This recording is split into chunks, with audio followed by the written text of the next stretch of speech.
There exists this Dutch enterprise. It's approximately 400 years old and possesses outrageous valuation.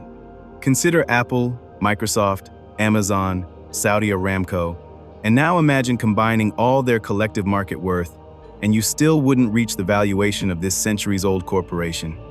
When contemplating capitalism, wealth generation, and established money, the initial names typically emerging are the Rothschilds or the Rockefellers. We rarely consider this understated Dutch company that proved groundbreaking. They established the globe's inaugural corporation, the initial stock exchange, and the first IPO. And this enterprise continues operating. Incidentally, today, we're exploring the remarkable narrative of the Dutch East India Company and the House of Orange. The birth of a weapon. Transport yourself to 1580. Something revolutionary is occurring in the Iberian Peninsula. Spain just assumes control over Portugal through this personal union.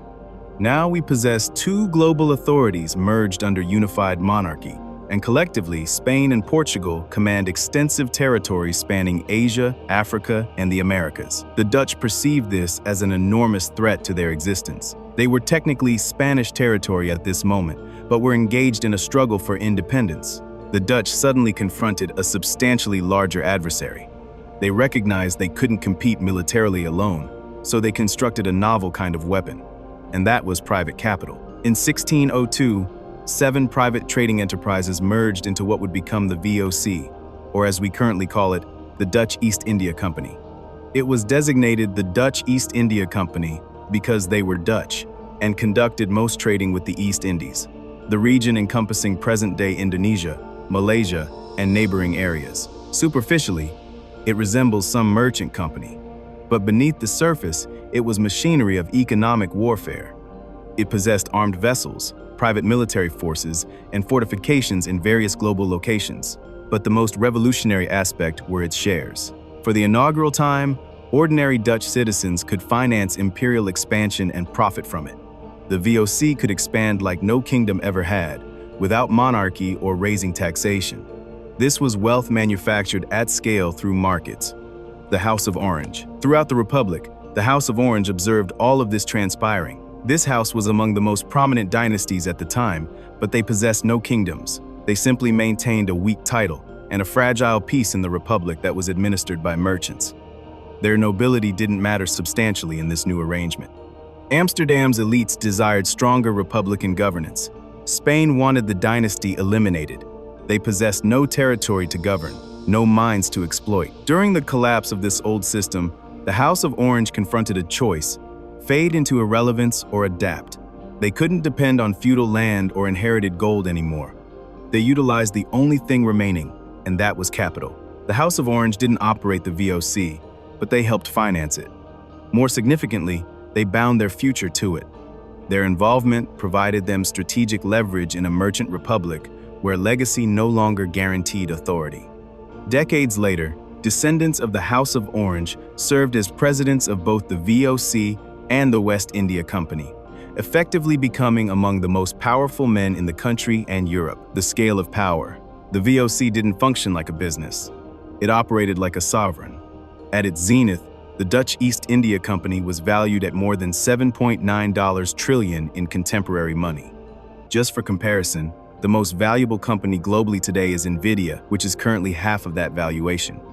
During the VOC's golden era, from the early 1600s to the mid-1700s, over 1 million people departed the Netherlands bound for Asia. They weren't merely explorers or settlers pursuing dreams, they were employees of a mega corporation. This workforce operated VOC's ports, protected warehouses, negotiated with rulers, and enforced Dutch interests, sometimes through force.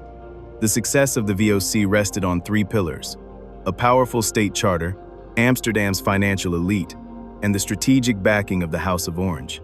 The charter carried more authority than a typical trade license. It came with complete control over Dutch trade in Asia, but the company could also sign international treaties, raise armies, capture territories, and even govern entire colonies. With nearly 150 merchant ships, around 50,000 employees, and its own private force of 10,000 soldiers, the VOC operated like a state with sails. In 1619, they captured Jakarta and designated it Batavia. it became a center of gravity in Asia. It's why you observe so much Dutch influence in Indonesia today. The financial revolution. But this scale of operation required more than just bold vision. It needed serious money. In August 1602, the Dutch East India Company opened its doors to the public. For the inaugural time in human history, a company offered its future to ordinary people through the world's first ever initial public offering.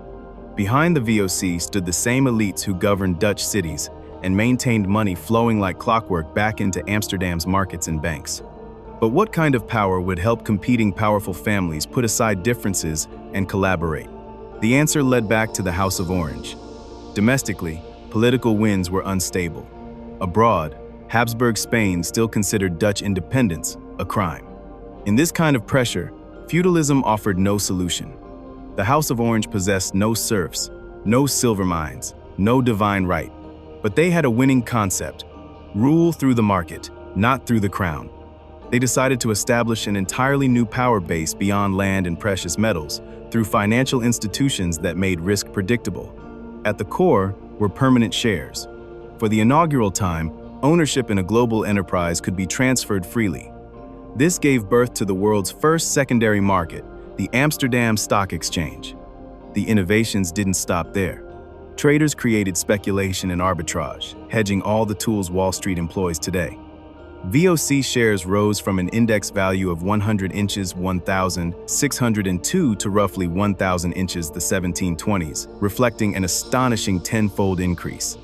Building a global empire on public money came with risk.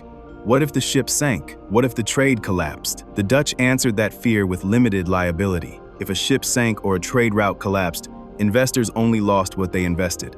Their personal properties stayed safe.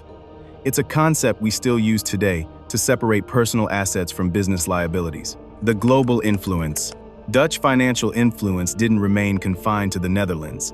It quickly crossed borders, reshaping Britain and later America, carried by ideas, institutions, and one man, William of Orange. In 1688, England faced a political crisis. King James II had lost trust of Parliament. British leaders turned to James's daughter Mary, who was married to William of Orange. He sailed to England with troops and a mindset shaped by the Dutch Republic. This resulted in the Glorious Revolution. During William's reign, England launched the Bank of England, created public credit, introduced government bonds, and funded wars through capital markets.